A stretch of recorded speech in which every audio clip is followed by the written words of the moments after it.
बड़ा अटपटा सौदा है। हम क्या ले जा सकते हैं और वो क्या नहीं दे सकते।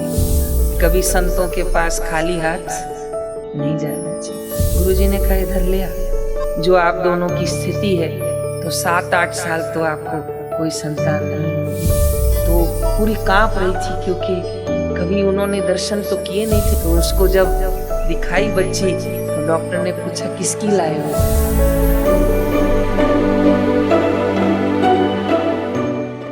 एक बहन थी जिसकी शादी को 1.5 साल हो गया था। डॉक्टरों को दिखा रही थी कि समय हो गया, ससुराल मायके वाले पूछते हैं, लेकिन डॉक्टरों ने कह दिया कि जो आप दोनों की स्थिति है तो 7-8 साल तो आपको कोई संतान नहीं होगी। उनके ससुराल वाले पूज्य बापू जी से दीक्षित थे, खुद तो नहीं थी, लेकिन ससुराल वालों को देख के वो भी गुरु ब्रह्मा गाने लग गई थी। सुबह बापूजी को प्रणाम करने लग गई थी। जब बापूजी बंबई पधारे तो ससुराल वालों ने कहा कि चलो गुरु पूनम है, प्रणाम करने तुम भी चलो। तो वो प्रणाम करने गई और टोकरी में फल लेकर गई।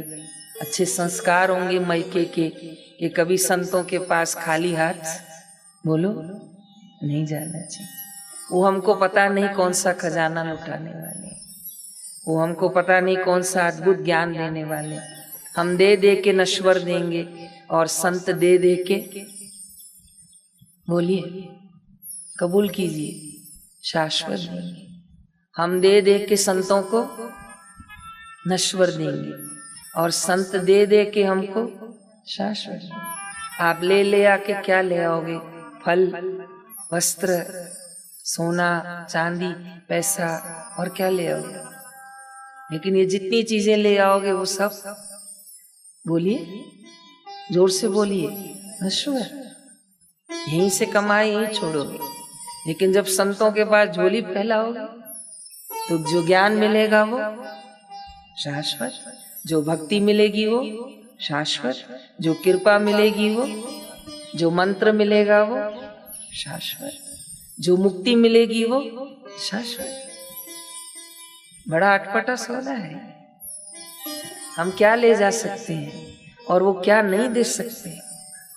आज दिया है तभी तो 10 साल हो गए, तो भी समाज गुरु जी को साधक कभी भूल नहीं पाए, क्योंकि झोलियां भर भर के दी। तो वो बहन गई तो ससुराल वालों के साथ थी और फल की टोकरी थी, बहुत सुंदर सजाए थे फल छोटे छोटे। गुरु जी की दृष्टि पड़ गई कि फल सजा के ले आई हैं बंद करके।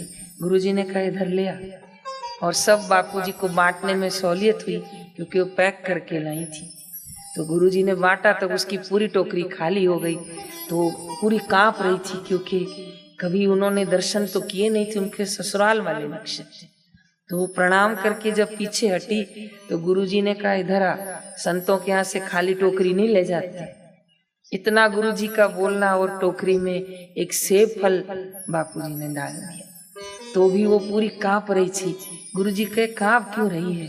तो कहा मैं आपके सम्मुख नहीं खड़ी हो सकती, कल जा सेब फल खा।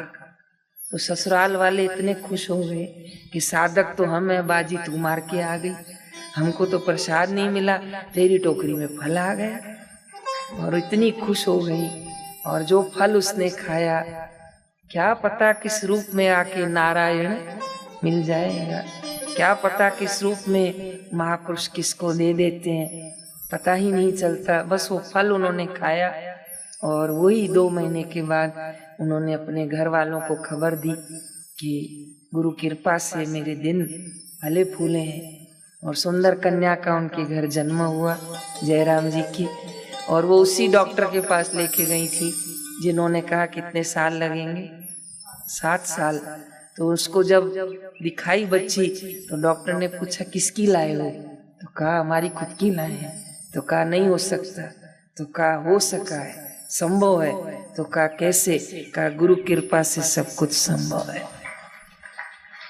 वैसे तो मैं एक उदाहरण बता रही हूँ, पता नहीं साधकों में, जनता में ऐसे कितने अनुभव हैं कि बापू ने कितनों की झोली भरी है। ये संत कृपा क्यों करते हैं? पूछोगे तो एक ही उत्तर दूंगी, ये संतों का स्वभाव है। बोलो तो, ये संतों का स्वभाव है।